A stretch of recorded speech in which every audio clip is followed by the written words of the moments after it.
Stephen A. Smith waited until the end of his show to drop what might be the most important segment he's ever done on the WNBA. And if you care at all about women's basketball, you needed to hear every word of it, because what he laid out wasn't just another hot take, it was a blunt breakdown of why the league is standing on a cliff right now, and how Caitlin Clark may have already quietly stepped back from the edge while everyone else keeps marching forward. We already knew tension was high. We knew the veteran-rookie dynamic was rough. We knew the Caitlin Clark discourse had split the fan base and clearly created friction in some locker rooms. But nobody expected the players' union to go nuclear this fast. The WNBA officially opted out of the collective bargaining agreement 2 years early. In simple terms, they tore up their own deal. They saw packed arenas, record TV ratings, charter flights finally becoming normal, and the buzz around the league at an all-time high, and they said, now, we want a new deal now. On the surface, that sounds reasonable. The league is growing, players want and deserve better salaries, better travel, and better benefits. But as Stephen A. pointed out, there's a massive problem hiding in plain sight. The players are demanding long-term NBA-style money from a business that has really only been in the black for what amounts to 5 minutes.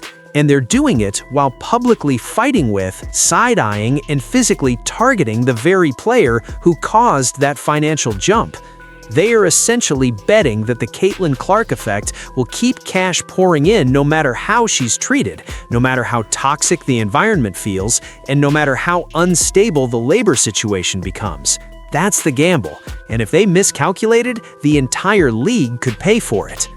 While the union was getting louder and more aggressive in its stance, Caitlin Clark made a very quiet move that sent a much bigger message than any press conference could. She turned down Unrivaled. For anyone who hasn't followed it closely, Unrivaled is the new 3-on-3 off-season league being launched in Miami by Breanna Stewart and Nafisa Collier.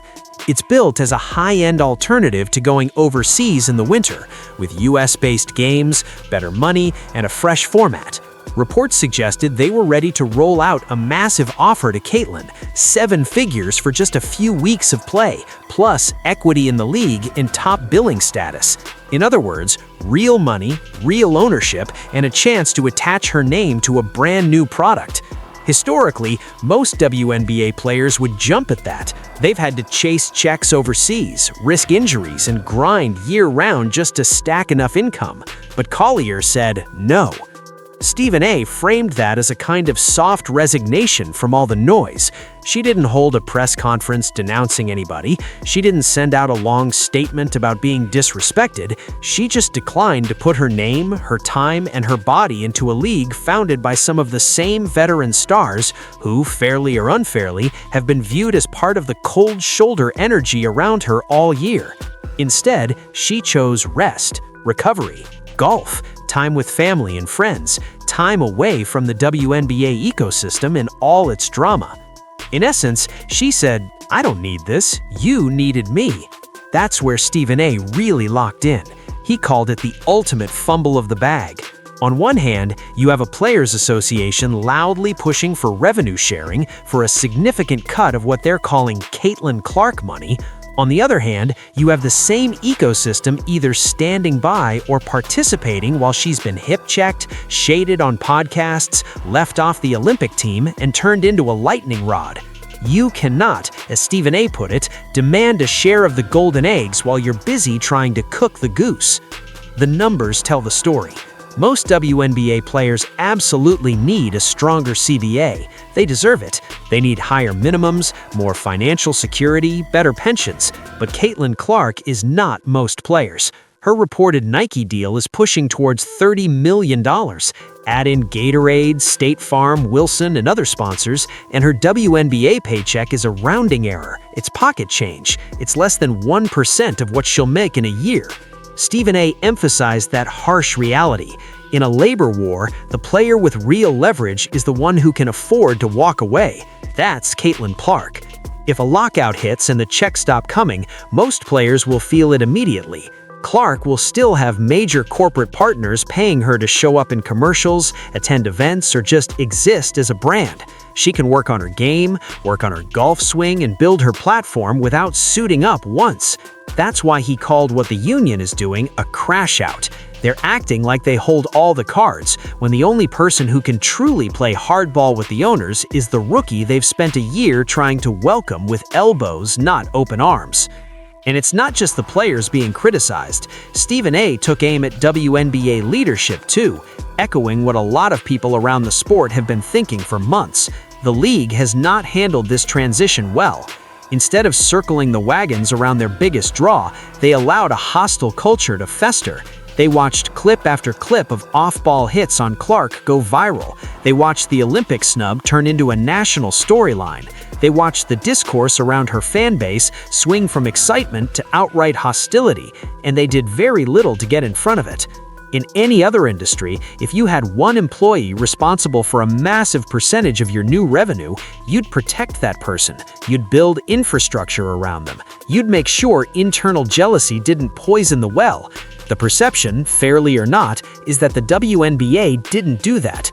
Now those same executives may have to walk into NBA boardrooms and explain why they allowed this situation to spiral right as a billion-dollar media deal was signed. Stephen A.'s bigger warning is about where this all leads. He said we're approaching a point where Caitlyn's silence might stop being just taking the high road and start becoming the prelude to a real exit. If the union chooses to strike, or if the owners choose to lock them out, Caitlyn will not be the one begging for a resolution. She has options. She can do TV, she can sign on for special exhibition games abroad, she can host camps and clinics for 6 figures a day, or she can simply step back and live comfortably, letting her endorsement money stack while others deal with the fallout of a stalled league. So just as quickly as it happened, the WNBA looks like it's headed for an all-out crash, and the person at the center, not just the driver of the car, but the engine, the fuel, and the steering wheel, Caitlyn Clark. Watching Stephen A. Smith break down the Clark situation was a dose of brutal reality. As he pointed out, this isn't just about one fall or one Olympic snub. This is the culmination of a year-long campaign against a star by players who appear more invested in humbling her than they are in cashing in with her. To truly grasp how we ended up here, you have to look at the timeline. The rough energy toward Clark didn't start when she hit the WNBA. It began while she was still at Iowa. We heard legends saying reality is coming. We saw the narrative form that she was being overhyped, that she wouldn't be able to dominate, that the pros were going to bring her back down to earth. Once she got to Indiana, certain veterans clearly felt empowered to enforce that reality. The full-court face guarding, the rough fouls, the talking. None of that is illegal in a competitive sense, but combined with the Olympic snub and the non-stop media shade, it created an atmosphere where it felt like a lot of the league was more invested in humbling her than in cashing in with her. And still, through all that, she broke the rookie scoring and assist records, dragged a lottery team into the playoff hunt, and drove the highest ratings and ticket sales the league has ever seen. Rather than say, all right, we may not like all the hype, but this is good for all of us, the union then pulled the CBA ripcord. They moved to capitalize on the very moment she created, while doubling down on the idea that this success is about all of us equally. Stephen A. isn't denying the history. The pioneers absolutely built the foundation, but he's saying what the business world sees. They're trying to skip the part where they acknowledge that one particular player turned the lights on in a way nobody else did. The unrivaled league is a perfect example. On paper, it's a great idea. Keep players in the US, let them earn real money in the offseason, build something innovative. But TV networks reportedly wanted one thing first: is Caitlyn Clark in? Her declining doesn't just save her legs and her sanity, it sends a signal to partners and rivals alike. If Unrivaled struggles for traction without her, it reinforces the uncomfortable truth. Right now, most of those casual viewers are here specifically to watch Caitlyn, not just the concept of women's basketball. Timing is another part of this crash out.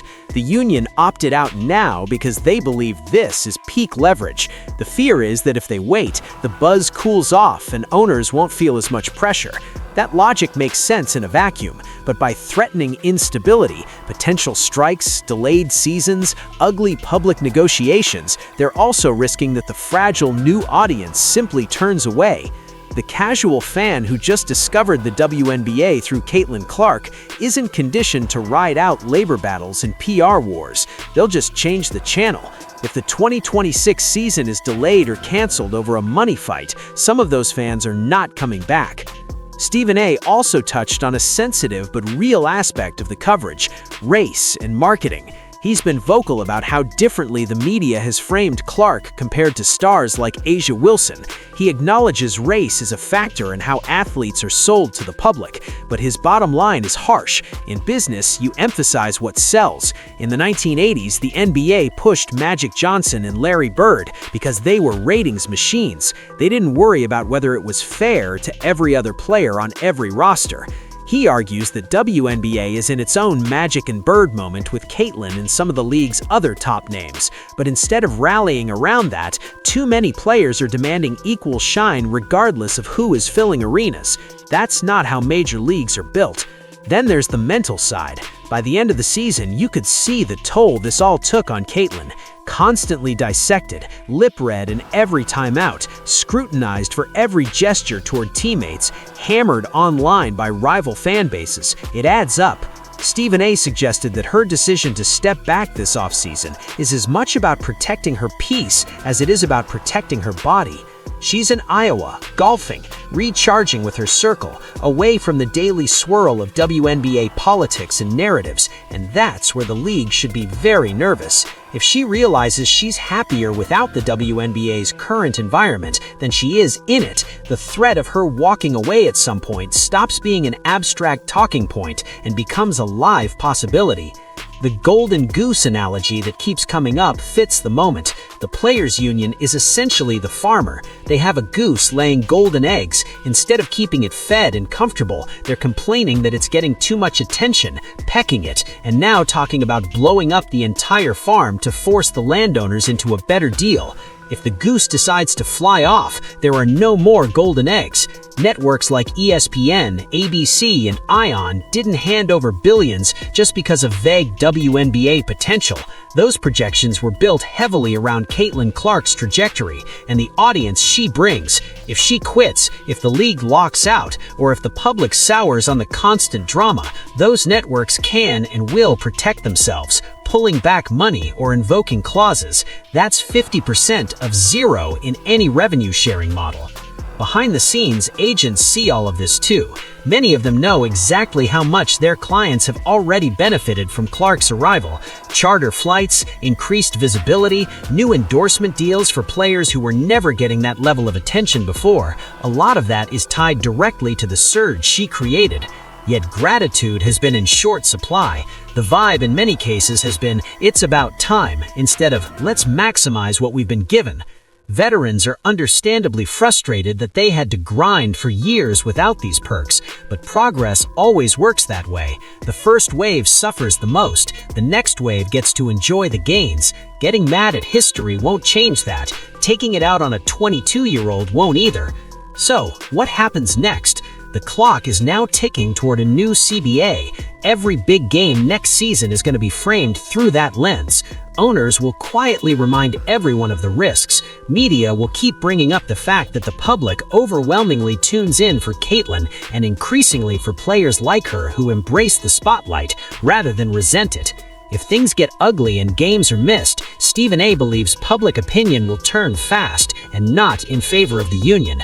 Fans have already chosen a side without realizing it. They buy her jersey, they tune into her games. They're not going to feel a ton of sympathy for players who, in their eyes, helped drive out the one reason they started watching.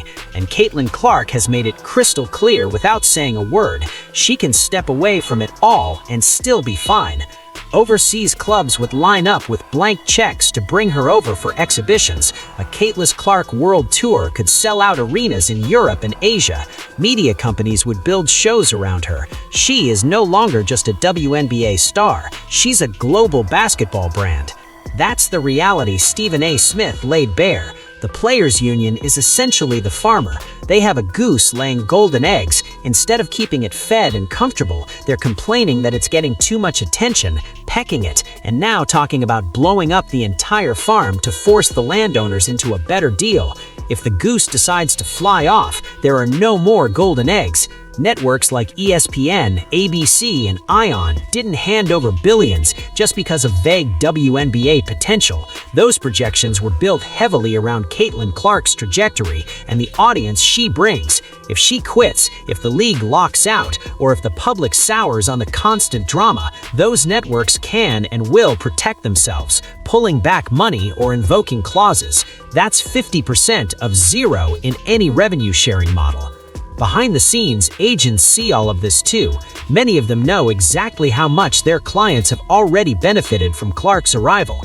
Charter flights, increased visibility, new endorsement deals for players who were never getting that level of attention before. A lot of that is tied directly to the surge she created. Yet gratitude has been in short supply. The vibe in many cases has been, it's about time, instead of, let's maximize what we've been given. Veterans are understandably frustrated that they had to grind for years without these perks, but progress always works that way. The first wave suffers the most, the next wave gets to enjoy the gains. Getting mad at history won't change that. Taking it out on a 22-year-old won't either. So, what happens next? The clock is now ticking toward a new CBA. Every big game next season is going to be framed through that lens.